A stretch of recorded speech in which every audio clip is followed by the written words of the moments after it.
Hello दोस्तों, good good good good good morning. अपना लोगो YouTube channel परिवार पे फिर से एक बार आपका दोस्तों स्वागत है। अपना लोगो यूट्यूब चैनल परिवार से रेलवे की पल पल की अपडेटें मिलती रहती हैं। अपना लोगो यूट्यूब चैनल परिवार काफ़ी रेलवे से संबंधित अपडेटें देता रहता है। हैप्पी दिवाली। और अभी आज तो हैप्पी धनतेरस है। हैप्पी हैप्पी हैप्पी धनतेरस और हैप्पी दिवाली चल रही है दोस्तों। काफ़ी बड़ी दिवाली के पैनल आ रहे हैं, धमाकेदार पैनल। दीपावली पे खूब बम फोड़ो और खूब पैनल चेक हो रहे हैं दोस्तों। यानी कि नए नए रिप्लेसमेंट पैनल आ रहे हैं रेलवे भर्ती बोर्ड के। Railway ALP technician, goods guard, JE और टीसीसीसी आदि के बहुत सारे पैनल आ रहे हैं और आने वाले हैं। ग्रुप डी के भी। ग्रुप डी में तो काफ़ी पोस्टें होती हैं दोस्तों। तो दोस्तों ऐसे रिप्लेसमेंट पैनलों को देखने के लिए हमारे चैनल पर बने रहने के लिए आपको ज़रूरत है। रेलवे आल बोर्डों की वेटिंग लिस्ट जारी की जा रही है, यानी आल रेलवे बोर्डों से वेटिंग लिस्ट क्लियर होने वाली है दोस्तों। टेक्नीशियन, एएलपी और जेई और गुड्स गार्ड और आपके पैरामेडिकल से भी निकलती हैं और एनटीपीसी से भी वेटिंग लिस्ट क्लियर होने वाली हैं। अभी तो वैसे तो एनटीपीसी की न्यू वैकेंसी की तो एग्जाम अभी हो ही नहीं है, लेकिन पिछली भर्तियों में कुछ वेटिंग लिस्ट निकलने की संभावना है दोस्तों। और ग्रुप डी की ये वेटिंग लिस्ट निकलती कैसे है और क्यों निकलती है, इसका कारण हम आपको इस वीडियो में बताएंगे। ग्रुप डी आदि की वेटिंग लिस्ट वालों के लिए बहुत ज़्यादा खुशखबरी है। यानी जो भाई ग्रुप डी, जो उम्मीदवार ग्रुप डी और टेक्नीशियन में एएलपी में वेटिंग लिस्ट में अभी तक पड़े हुए हैं, उनके लिए बहुत बड़ी खुशखबरी निकल के आने वाली है कुछ ही दिनों में। ये आप देख रहे हो अखबार की कटिंग है। खाली पदों को वेटिंग लिस्ट से भरे ये अगली भर्ती के लिए नहीं छोड़ा जाएगा। यानी ये अखबार की कटिंग है, अजमेर से निकला हुआ अखबार है। यानी अजमेर पब्लिकेशन का अखबार है नवज्योति। उसमें आपका अजमेर में जो जिला वाइज अखबार आता है, उसमें अजमेर के ज़िले में देखोगे तो खाली पदों की वेटिंग लिस्ट से भरेंगे। अगली भर्ती के लिए कोई पद नहीं छोड़ा जाएगा। यानी जो भर्ती खाली रह गई हैं, जैसे किसी भाई ने सिलेक्शन हो गया, उसने वहाँ पे जॉब नहीं की या वो जॉब छोड़ के आ गया 5-6 महीने के अंदर, या जो भी उसके साथ प्रॉब्लम रही है, तो खाली पद रह जाते हैं इस तरीके से। या किसी के साथ कुछ अबनॉर्मलिटी हो गई जिस वजह से वो जॉब नहीं कर सकता है, या कोई भाई जॉब छोड़ दिया है, तो वहाँ पे वेटिंग लिस्ट रह जाती है। इसीलिए वेटिंग लिस्ट निकाली जाती है। तो जो जॉब खाली रह गई है वहाँ पे वेटिंग लिस्ट अब नई भर्ती से नहीं भरी जाएंगी। जैसे कि अभी ग्रुप डी की एग्ज़ाम होने वाली, उनसे ना भर के वेटिंग लिस्ट से भरी जाएंगी। और ये जब तक कि ये 1 साल के अंदर अंदर पूरी प्रोसेस होने वाला है दोस्तों। तो देख सकते हो आप कब नई वेटिंग लिस्ट जारी हो जाए, ये कोई कुछ नहीं कह सकता। हर महीने नए पे दहला मारा जा रहा है। यानी आपका अक्टूबर माह में बहुत सारी वेटिंग लिस्ट आई, बहुत सारी।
वीडियो को देखने के लिए हमारे चैनल पर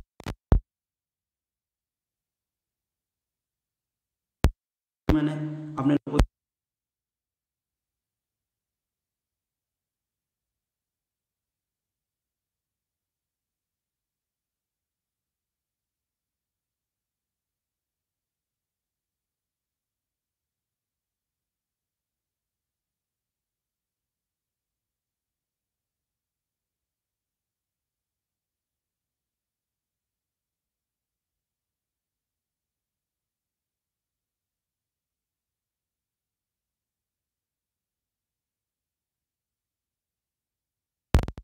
आपका जो मेन पॉइंट है ये रहेगा।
कि वेटिंग लिस्ट जल्दी से जल्दी क्लियर होती जाएंगी और सुनहरा अवसर भी रहेगा वेटिंग वालों के लिए। बहुत बढ़िया अवसर रहेगा दीपावली के आरआरबी अजमेर ने।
जाए कि अब ऐसा होने वाला है कि सभी वेटिंग चिंत हो गए, अच्छे से अपने तैयार रहें और कभी भी आपका नाम आ सकता है वेटिंग लिस्ट में। तो ऐसी वेटिंग लिस्ट की न्यू अपडेट वीडियो देखने के लिए हमारे चैनल को लाइक सब्सक्राइब जरूर करें। और हाँ, लाइक वाले बटन को, अगर ये वीडियो से आपको थोड़ा सा भी कुछ हेल्प मिली हो, यानी आपको कुछ समझ आया हो कि हाँ वेटिंग लिस्ट क्लियर होने वाली है, और आपको अगर हेल्प मिलती हो तो चैनल को लाइक सब्सक्राइब जरूर करें और वीडियो को लाइक कर दें दोस्तों। लाइक करने के कोई पैसे नहीं लगते, ना सब्सक्राइब करने का कोई पैसा लगता है, खाली उससे हमें मोटिवेट मिलता है और हमें अच्छा लगता है कि हमारी वीडियो लोग देख रहे हैं। अगर आप हमारे चैनल को लाइक करोगे तो हमें बहुत अच्छा लगेगा दोस्तों।